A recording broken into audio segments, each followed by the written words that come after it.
अध्याय 7 पुकार की ध्वनि। जब बक ने जॉन थॉर्नटन के लिए 5 मिनट में $1600 कमाए तो उसने अपने मालिक के लिए कुछ ऋण चुकाने और अपने साझेदारों के साथ पूर्व की ओर एक काल्पनिक खोई हुई खदान की यात्रा करना संभव बना दिया, जिसका इतिहास देश के इतिहास जितना ही पुराना था। कई लोगों ने इसकी तलाश की थी, कुछ ने इसे पाया था और कुछ से अधिक ऐसे थे जो खोज से कभी वापस नहीं लौटे। ये खोई हुई खदान त्रासदी में डूबी हुई थी और रहस्य में लिपटी हुई थी। पहले आदमी के बारे में कोई नहीं जानता था। सबसे पुरानी परंपरा उसके पास वापस आने से पहले ही रुक गई। शुरू से ही वहाँ एक पुराना और जर्जर केबिन था। मरते हुए लोगों ने इसकी और उस खदान की कसम खाई थी जिसका ये स्थान था, अपनी गवाही को सोने की ऐसी डलियों से पुख्ता किया जो नॉर्थलैंड में किसी भी ज्ञात ग्रेड के सोने से अलग थीं।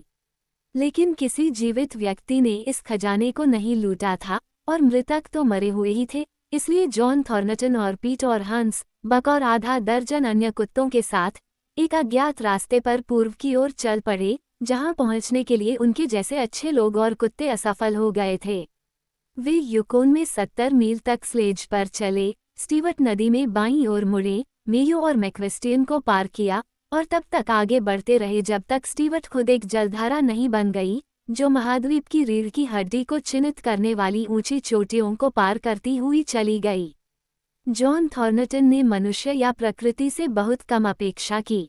वह जंगली जानवरों से नहीं डरता था। मुट्ठी भर नमक और एक बंदूक लेकर वह जंगल में घुस सकता था और जहां चाहे और जब तक चाहे घूम सकता था। भारतीय शैली में जल्दबाजी न करने के कारण वह दिन भर की यात्रा के दौरान अपने भोजन का शिकार करता था और अगर वह उसे नहीं पाता था तो भारतीय की तरह वह यात्रा करता रहता था, इस विश्वास के साथ कि देर सबेर वह उसे पा ही लेगा। इसलिए पूर्व की ओर इस महान यात्रा में भोजन का बिल सीधा मांस था, स्लेज पर मुख्य रूप से गोला बारूद और औजारों का भार था और समय का असीम भविष्य पर खींचा गया था। बक के लिए ये सब असीम आनंद था, शिकार करना, मछली पकड़ना और अनजान जगहों पर अनिश्चित काल तक भटकना। कई हफ्तों तक वे लगातार डटे रहते, दिन ब दिन, और कई हफ्तों तक वे यहाँ वहाँ डेरा डालते, कुत्ते इधर उधर घूमते और आदमी जमी हुई कीचड़ और बजरी में छेद करते और आग की गर्मी से अनगिनत मिट्टी के बर्तन धोते।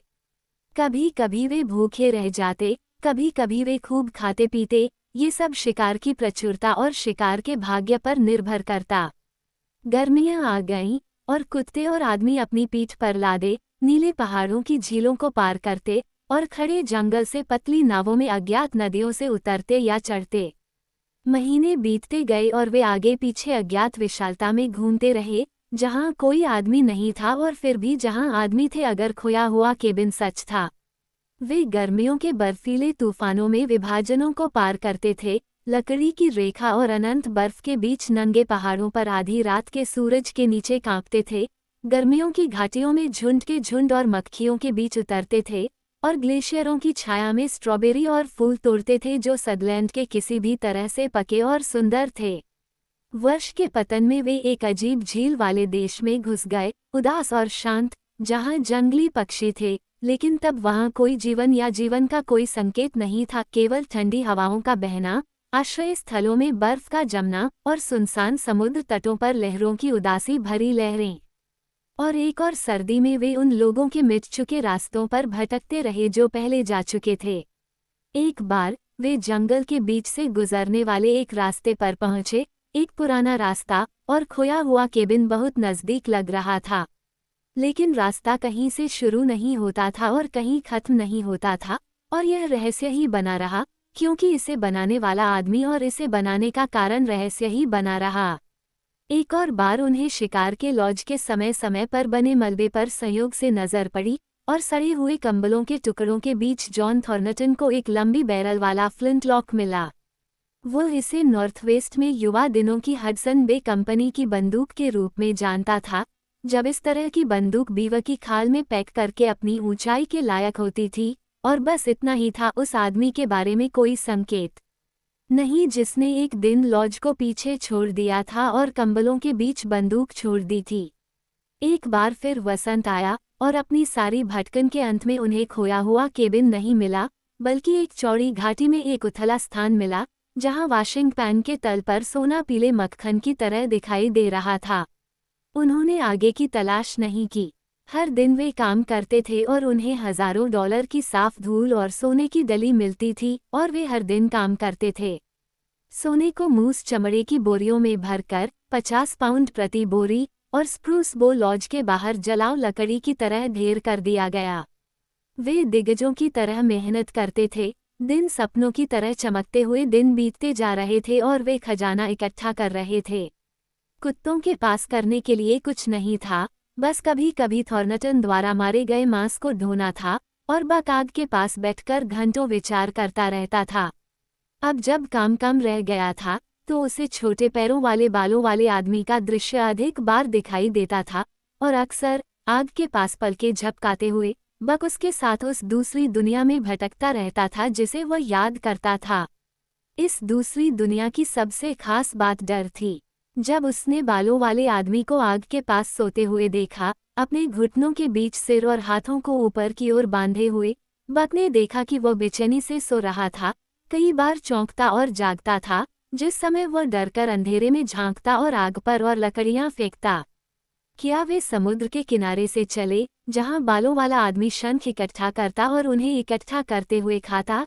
यह आंखों से था जो हर जगह छिपे हुए खतरे को देखती थीं और पैर हवा की तरह दौड़ने के लिए तैयार थे। जंगल में वे चुपचाप रेंगते रहे, बक बालों वाले आदमी के पीछे पीछे, और वे दोनों सतर्क और चौकन्ने थे।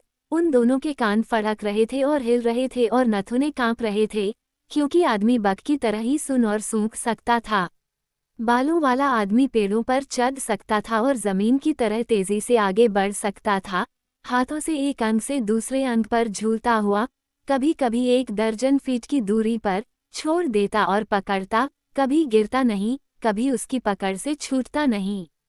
वास्तव में वह पेड़ों के बीच भी उतना ही घर जैसा महसूस करता था जितना कि जमीन पर, और बक को पेड़ों के नीचे बिताई गई रातों की यादें थीं, जिसमें वह बालों वाला आदमी पेड़ों के नीचे सोता था और सोते समय उसे कसकर पकड़ता था। और बालों वाले आदमी के दर्शनों से बहुत मिलती जुलती वह पुकार जंगल की गहराइयों में अभी भी गूंज रही थी। उसने उसे बहुत बेचैनी और अजीब इच्छाओं से भर दिया। इससे उसे एक अस्पष्ट, मीठी खुशी का एहसास हुआ, और वह जंगली इच्छाओं और हलचलों से अवगत था, क्योंकि वह नहीं जानता था कि क्या है। कभी कभी वह जंगल में पुकार का पीछा करता, उसे ऐसे खोजता जैसे कि वो कोई मूर्त चीज हो, धीरे से या विद्रोही ढंग से भौंकता, जैसा कि मूड तय करता।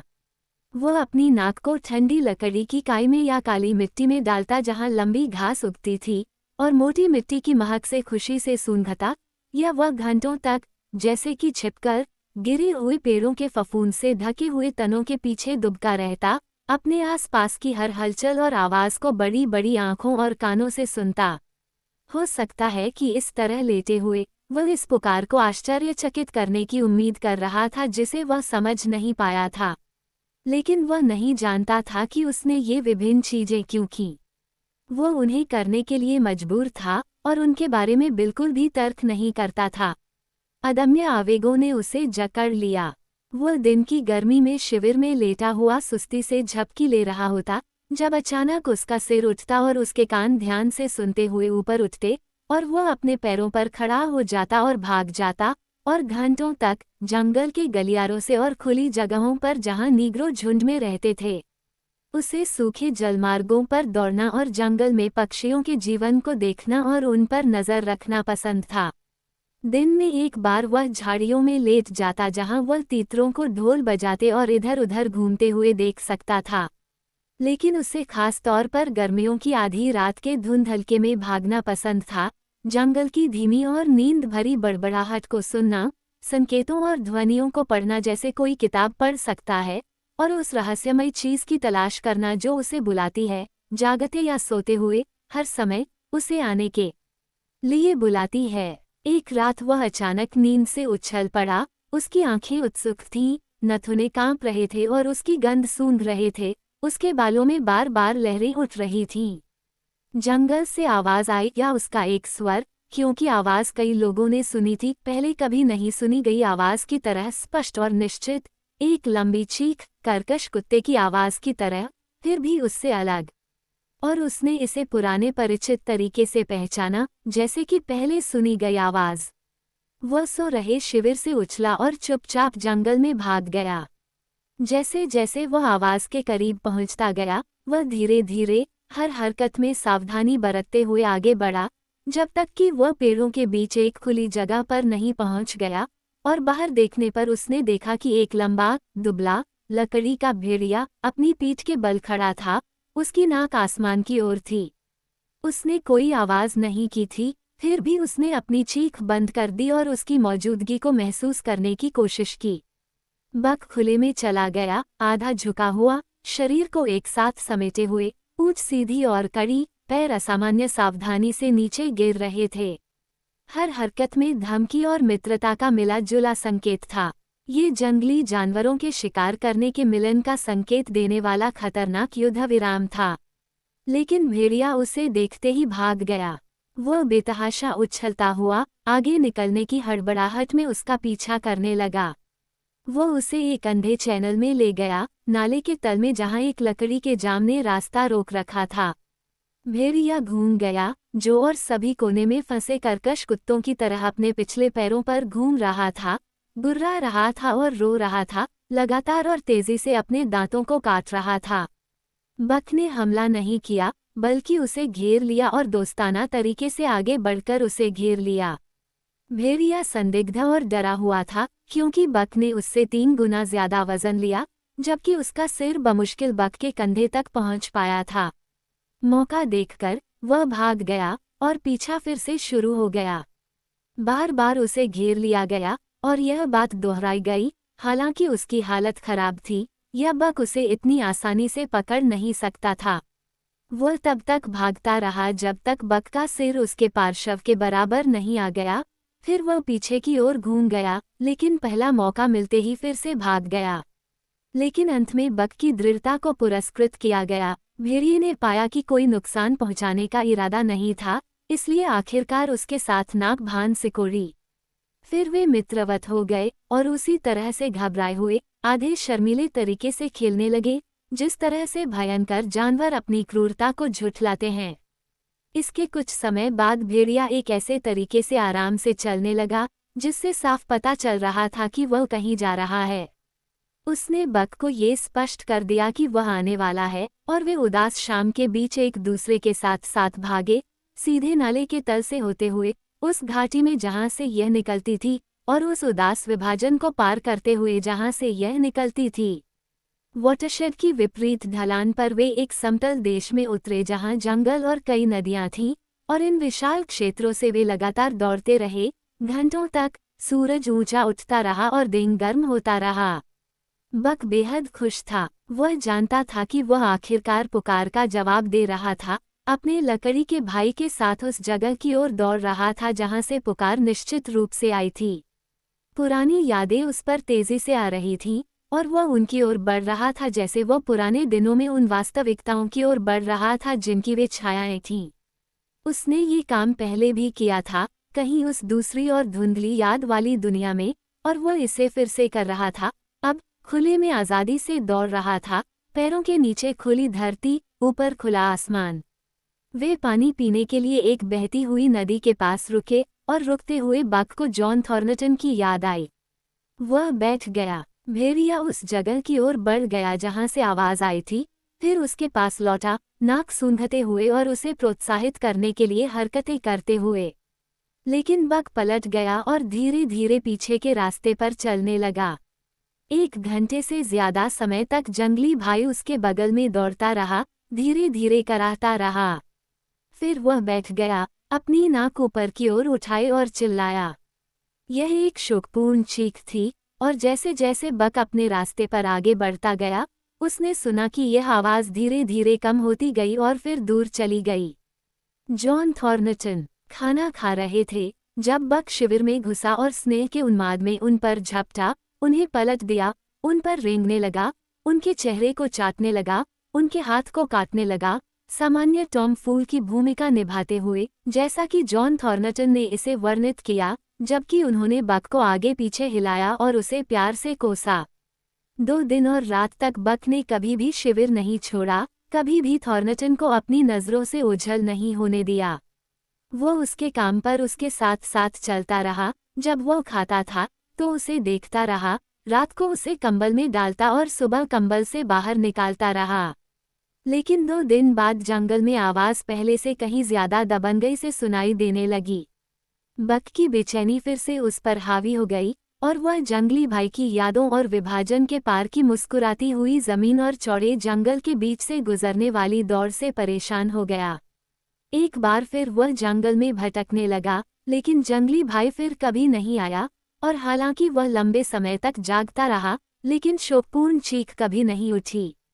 वह रात में बाहर सोने लगा, कई दिनों तक कैंप से दूर रहता था, और एक बार वह नाले के मुहाने पर विभाजन रेखा को पार करके लकड़ी और नदियों की भूमि पर चला गया। वहां वह 1 सप्ताह तक भटकता रहा, जंगली भाई के नए चिन्हों की व्यर्थ खोज करता रहा, यात्रा करते समय उसका मांस खाता रहा और लंबी, सहज चाल से यात्रा करता रहा जो कभी थकती नहीं लगती।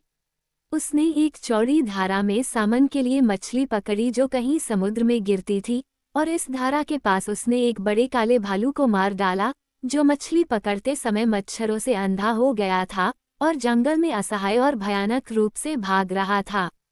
फिर भी यह एक कठिन लड़ाई थी और इसने बक की क्रूरता के अंतिम छिपे हुए अवशेषों को जगा दिया।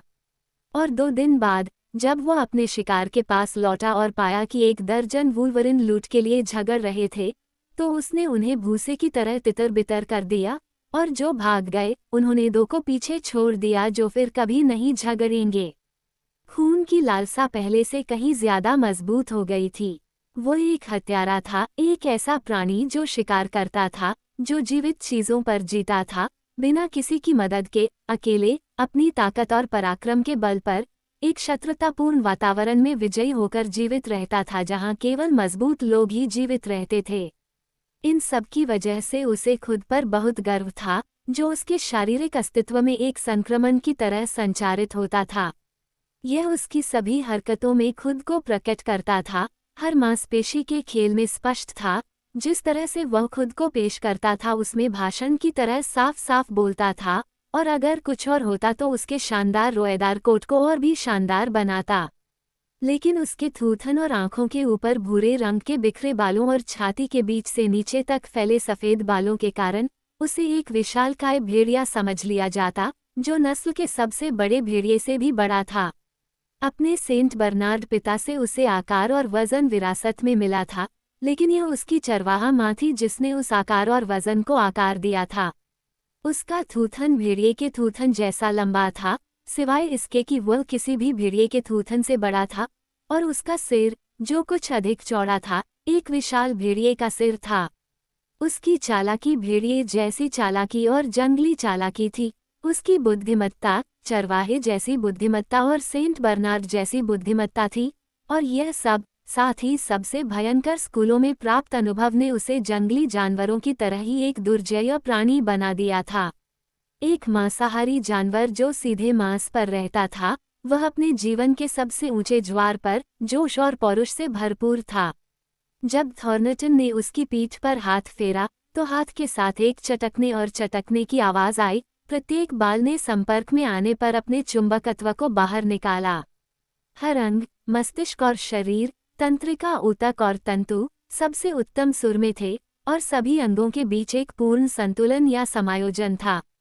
दृश्यों और ध्वनियों और घटनाओं के लिए जिनके लिए कार्रवाई की आवश्यकता थी, वह बिजली की तरह तेजी से प्रतिक्रिया करता था। जिस तरह एक कर्कश कुत्ता हमले से बचाव करने या हमला करने के लिए छलांग लगा सकता है, वह उससे दोगुनी तेजी से छलांग लगा सकता था। उसने हरकत देखी, यह आवाज सुनी, और किसी दूसरे कुत्ते की तुलना में कम समय में प्रतिक्रिया दी, जो सिर्फ देखने या सुनने के लिए जरूरी था। उसने एक ही पल में अनुभव किया, निर्धारित किया और प्रतिक्रिया दी। वास्तव में अनुभव करना, निर्धारित करना और प्रतिक्रिया देना तीनों क्रियाएं क्रमिक थीं, लेकिन उनके बीच का समय अंतराल इतना छोटा था कि वे एक साथ दिखाई दिए। उसकी मांसपेशियां जीवन शक्ति से भर गई थीं और स्टील के स्प्रिंग की तरह तेजी से काम करने लगीं। जीवन उसके अंदर शानदार बाढ़ की तरह बह रहा था, खुश और प्रचंड, जब तक कि ऐसा नहीं लगा कि यह उसे परमानंद में चीर देगा और दुनिया भर में उदारता से बह जाएगा। ऐसा कुत्ता कभी नहीं था, जॉन थॉर्नटन ने एक दिन कहा, जब साझेदार बक को शिविर से बाहर जाते हुए देख रहे थे। पीट ने कहा, जब वह बना था तब उसका ढांचा टूट चुका था। पाई जिंगो, मैं खुद भी ऐसा ही सोचता हूँ, हंस ने पुष्टि की।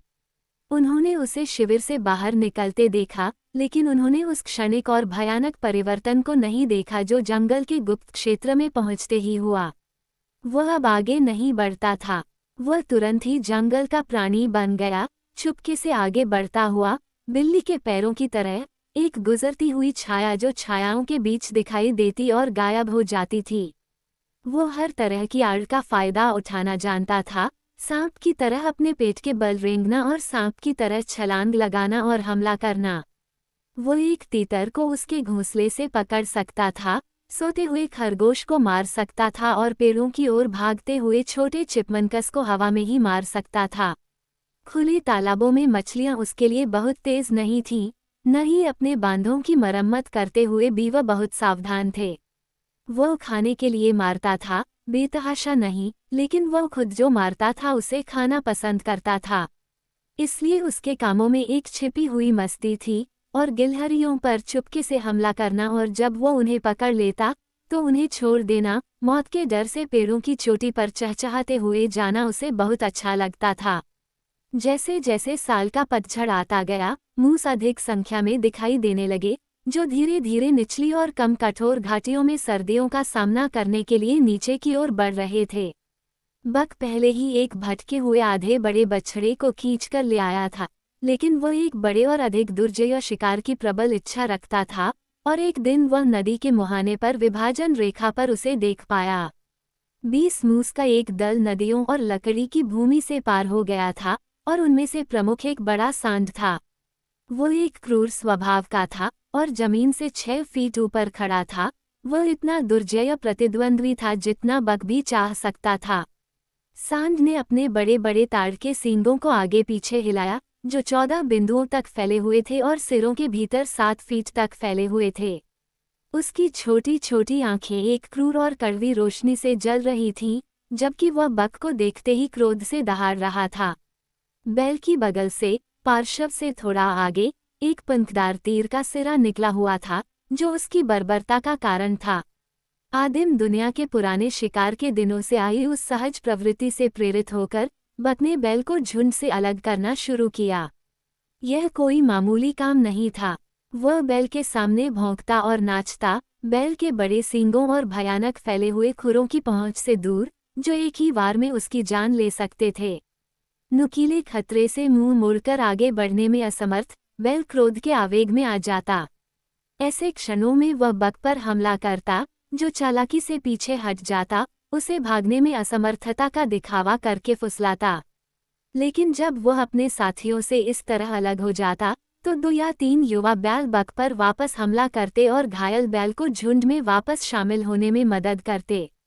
जंगली जानवरों में एक धैर्य होता है, दृढ़, अथक, जीवन की तरह ही दृढ़, जो मकड़ी को उसके जाल में, सांप को उसकी कुंडली में, तेंदुए को उसके घात में घंटों तक स्थिर रखता है।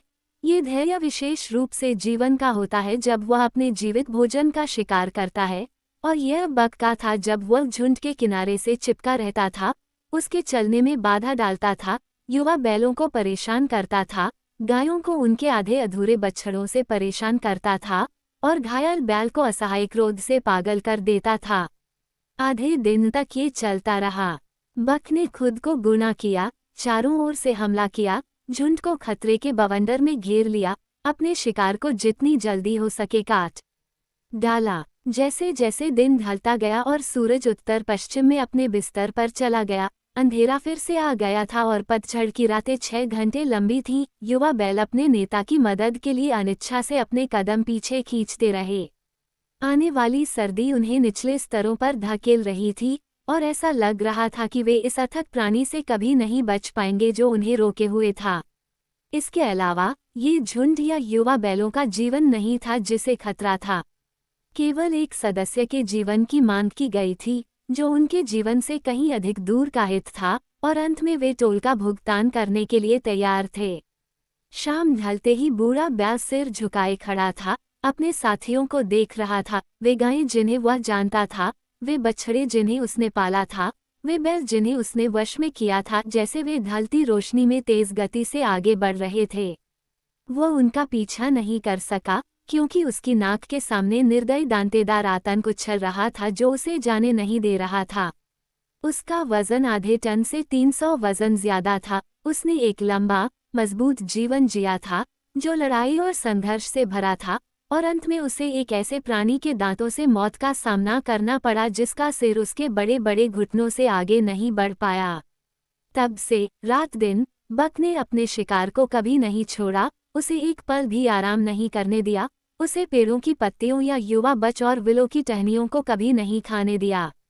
नहीं उसने घायल बैल को पतली धाराओं में अपनी जलती हुई प्यास बुझाने का मौका दिया जिन्हें वे पार करते थे। अक्सर हताशा में वो लंबी दूरी तक भागने लगा। ऐसे समय में बक ने उसे रोकने की कोशिश नहीं की, बल्कि आसानी से उसके पीछे पीछे दौड़ता रहा। जिस तरह से खेल खेला जा रहा था, उससे संतुष्ट होकर जब मुंह स्थिर खड़ा होता तो लेट जाता, जब वो खाने या पीने की कोशिश करता तो उस पर भयंकर हमला करता। बड़ा सिर अपने सींगों के पेड़ के नीचे और अधिक झुक गया, और लड़खड़ाती चाल कमजोर होती गई। वो लंबे समय तक खड़ा रहता था, नाक जमीन पर टिकाए और उदास कान लटके रहते थे, और बक को अपने लिए पानी लाने और आराम करने के लिए अधिक समय मिल जाता था। ऐसे क्षणों में लाल लटकती जीभ के साथ हाँफते हुए और बड़े बैल पर आंखें गड़ाए हुए बक को ऐसा लग रहा था कि चीजों के चेहरे पर बदलाव आ रहा है। वो जमीन में एक नई हलचल महसूस कर सकता था। जैसे जैसे मूस जमीन पर आ रहे थे, दूसरे तरह के जीव भी आ रहे थे। जंगल, नदी और हवा उनकी उपस्थिति से धड़क रहे थे। इसकी खबर उसे दृष्टि या ध्वनि या गंध से नहीं, बल्कि किसी अन्य और सूक्ष्म इंद्रिय से मिली थी। उसने कुछ भी नहीं सुना, कुछ भी नहीं देखा, फिर भी जानता था कि जमीन किसी तरह अलग थी, कि उसके माध्यम से अजीबोगरीब चीजें चल रही थीं और घूम रही थीं, और उसने हाथ में काम खत्म करने के बाद जांच करने का फैसला किया। आखिरकार चौथे दिन के अंत में उसने बड़े मूस को नीचे खींच लिया। एक दिन और एक रात वह शिकार के पास रहा, खाता रहा, सोता रहा, इधर उधर घूमता रहा। फिर आराम करने, तरोताज़ा होने और मजबूत होने के बाद उसने अपना चेहरा कैंप और जॉन थॉर्नटन की ओर मोड़ा। वो लंबी आसान रफ्तार में आगे बढ़ा और घंटों तक चलता रहा, कभी भी उलझे हुए रास्ते से भटके बिना, अजीब देश से होते हुए सीधे घर की ओर बढ़ता रहा, दिशा की ऐसी निश्चितता के साथ जिसने मनुष्य और उसकी चुंबकीय सुई को शर्मिंदा कर दिया। जैसे जैसे वह आगे बढ़ता गया, उसे जमीन पर हो रही नई हलचल का एहसास होता गया। वहाँ एक अलग तरह का जीवन था जो गर्मियों में वहाँ था। अब ये तथ्य उसे किसी सूक्ष्म, रहस्यमय तरीके से नहीं समझ में आता था। पक्षी इसके बारे में बात करते थे, गिलहरियां इसके बारे में बकबक करती थीं, हवा भी इसके बारे में फुसफुसाती थी। कई बार वह रुका और सुबह की ताज़ी हवा में सांस ली, एक संदेश पड़ा जिसने उसे और तेजी से आगे बढ़ने के लिए प्रेरित किया। वो इस भावना से ग्रस्त था कि कोई आपदा आ रही है, अगर यह आपदा पहले ही नहीं आ चुकी है, और जैसे ही वह आखिरी जलविभाजक को पार करके शिविर की ओर घाटी में उतरा, वह और अधिक सावधानी से आगे बढ़ा। 3 मील दूर उसे एक नया रास्ता मिला, जिससे उसकी गर्दन के बाल लहराने लगे और वह सीधा कैंप और जॉन थॉर्नटन की ओर जा रहा था। बक तेजी से और चुपके से आगे बढ़ रहा था, हर नस तनाव में थी और तनाव में थी। वह उन बहुत से विवरणों के प्रति सचेत था जो एक कहानी कह रहे थे, बस अंत को छोड़कर। उसकी नाक उसे जीवन के उस मार्ग का अलग अलग वर्णन दे रही थी जिसके बाद वह यात्रा कर रहा था। उसने जंगल की गर्भवती खामोशी पर गौर किया। पक्षी जीवन उड़ गया था, गिलहरियां छिप गई थीं। उसने केवल एक को देखा, एक चिकना भूरा साथी, एक भूरे रंग के मृत अंग पर चपटा हुआ था ताकि वह उसका एक हिस्सा लगे, जंगल पर एक लकड़ी का उभार। बक जैसे ही एक फिसलती हुई छाया की अस्पष्टता के साथ आगे बढ़ा, उसकी नाक अचानक एक तरफ झुक गई जैसे कि किसी सकारात्मक शक्ति ने उसे जकड़ लिया हो और खींच लिया हो। वो नई गंध का पीछा करते हुए एक झाड़ी में गया और निग को पाया। वो अपनी तरफ लेटा हुआ था, जहां उसने खुद को घसीटा था, मृत पड़ा था। उसके शरीर के दोनों ओर से एक तीर निकला हुआ था, सिर और पंख। 100 गज आगे बक को थॉर्नटन द्वारा डॉसन में खरीदे गए स्लेज डॉग में से एक मिला।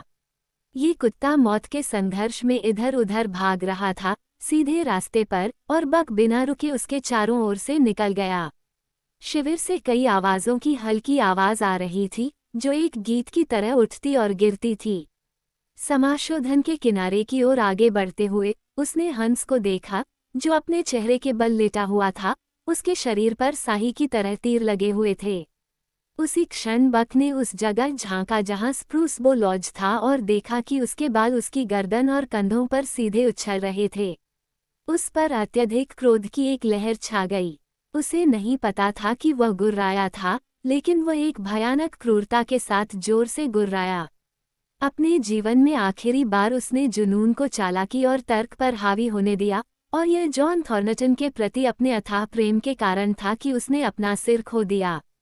ये हिट्स स्प्रूस बो लॉज के मलबे के चारों ओर नाच रहे थे जब उन्होंने एक भयानक दहाड़ सुनी और एक ऐसे जानवर को अपनी ओर आते देखा जिसे उन्होंने पहले कभी नहीं देखा था। ये बक था, क्रोध का एक जीवंत तूफान, विनाश करने के लिए उन पर उन्माद में खुद को फेंक रहा था। वह सबसे आगे वाले व्यक्ति पर झपटा। ये येहट्स का मुखिया था। उसका गला फाड़ दिया जब तक कि फटे हुए गले से खून का फव्वारा नहीं फूट पड़ा।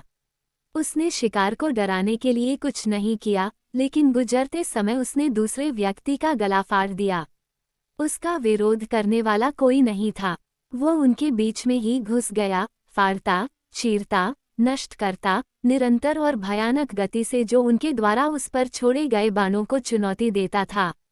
वास्तव में उसकी चाल इतनी अकल्पनीय रूप से तेज थी, और भारतीय इतने करीब से एक दूसरे से उलझे हुए थे कि उन्होंने एक दूसरे पर बाणों से वार किया, और एक युवा शिकारी ने बीच हवा में बक पर भाला फेंका और दूसरे शिकारी की छाती में इतनी जोर से घुसा कि भाला उसकी पीठ की त्वचा को चीरता हुआ बाहर निकल आया।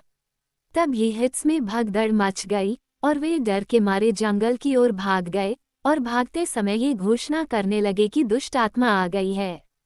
और सच में बक शैतान का अवतार था, जो उनके पीछे पड़ा था और उन्हें हिरणों की तरह घसीटता हुआ पेड़ों के बीच से भाग रहा था। ये येहट्स के लिए एक भाग्यशाली दिन था।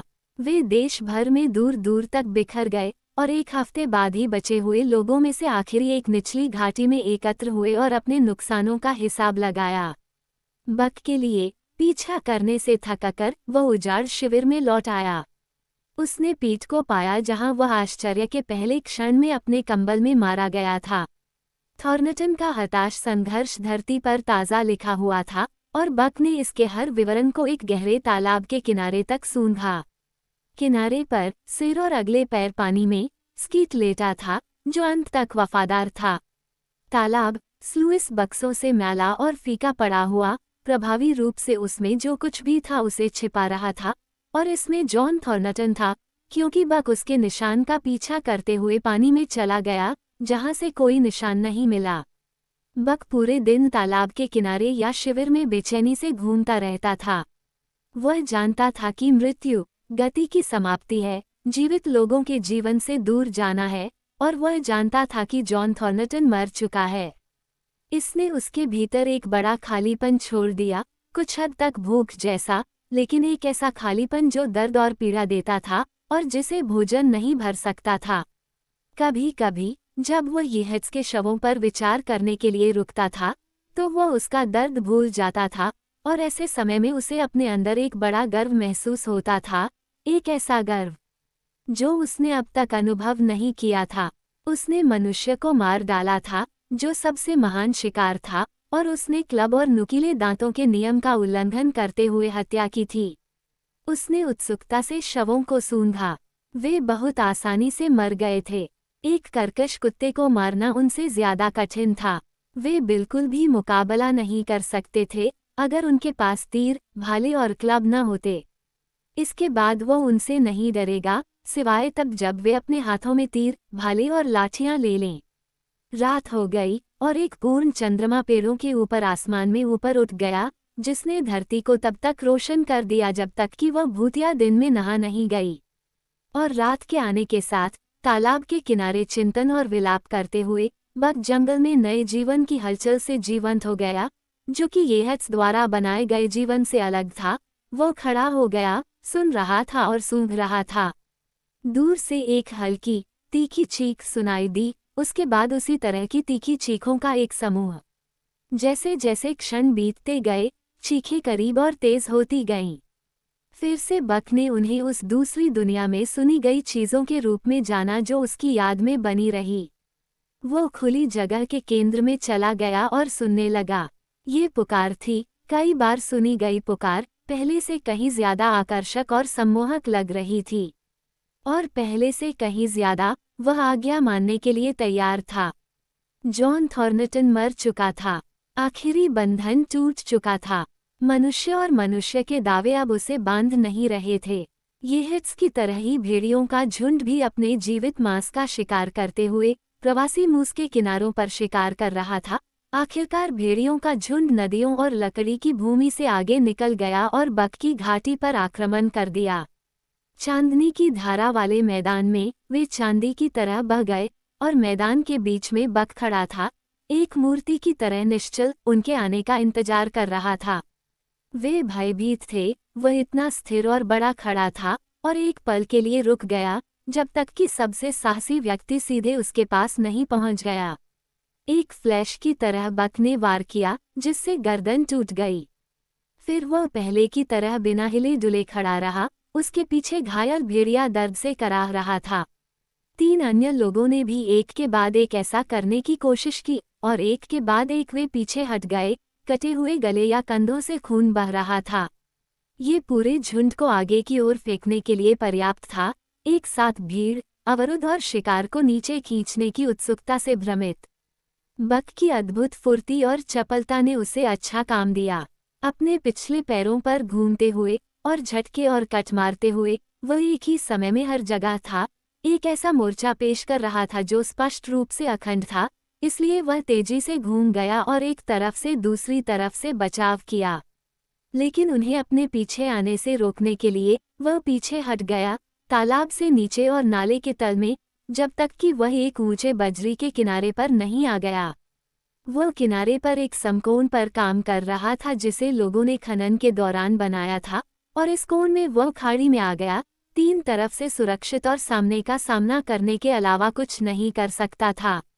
और उसने इतनी अच्छी तरह से इसका सामना किया कि आधे घंटे के बाद भेड़िए परेशान होकर पीछे हट गए। सभी की जीभें बाहर निकली हुई थीं और लटक रही थीं, चांदनी में सफ़ेद नुकीले दांत क्रूर रूप से सफ़ेद दिख रहे थे। कुछ सिर उठाए और कान आगे की ओर करके लेटे हुए थे, दूसरे अपने पैरों पर खड़े होकर उसे देख रहे थे, और फिर भी कुछ तालाब से पानी चाट रहे थे।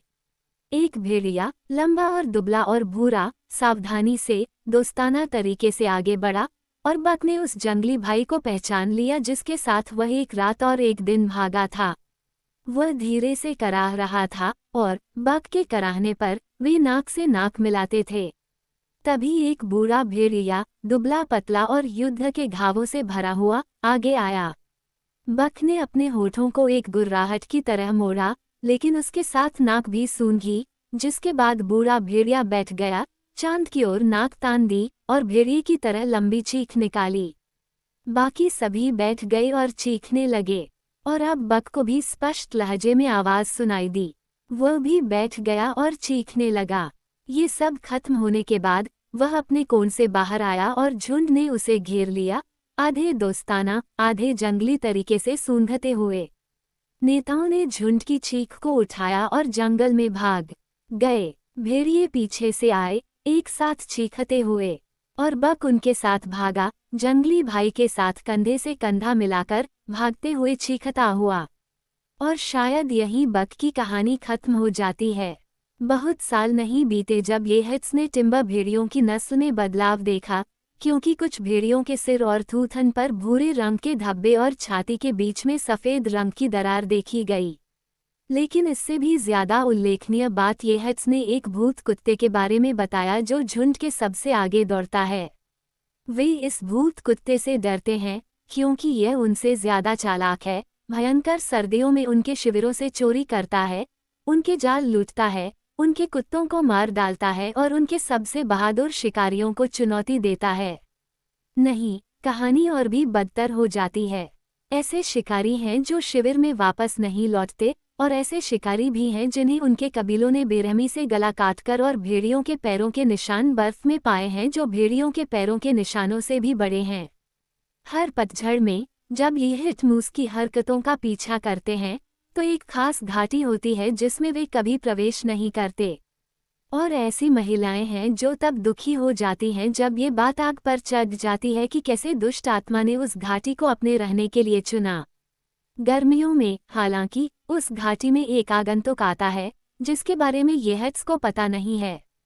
यह एक बड़ा शानदार ढंग से लिपटा हुआ भेड़िया है जो अन्य सभी भेड़ियों की तरह है, फिर भी उनसे अलग है। वह मुस्कुराते हुए लकड़ी के मैदान से अकेला पार करता है और पेड़ों के बीच एक खुली जगह में उतरता है। यहाँ एक पीली धारा सड़ी हुई मूस चमड़ी की बोरियों से बहती है और जमीन में धंस जाती है, जिसमें लंबी घास उगती है और वनस्पति की फफूंद इसे ढक लेती है और इसके पीले रंग को सूरज से छिपा देती है। और यहाँ वह कुछ समय के लिए सोचता है, एक बार लंबे और शोकपूर्ण तरीके से विदा होने से पहले चिल्लाता है। लेकिन वो हमेशा अकेला नहीं होता। जब लंबी सर्दियों की रातें आती हैं और भेड़िए अपने शिकार का पीछा करते हुए निचली घाटियों में चले जाते हैं, तो उसे पीली चांदनी या झिलमिलाती हुई बोरेलिस के बीच झुंड के सबसे आगे दौड़ते हुए देखा जा सकता है, अपने साथियों से ऊपर उछलते हुए। उसका बड़ा गला जोर से चिल्लाता हुआ युवा दुनिया का गीत गाता है, जो झुंड का गीत है।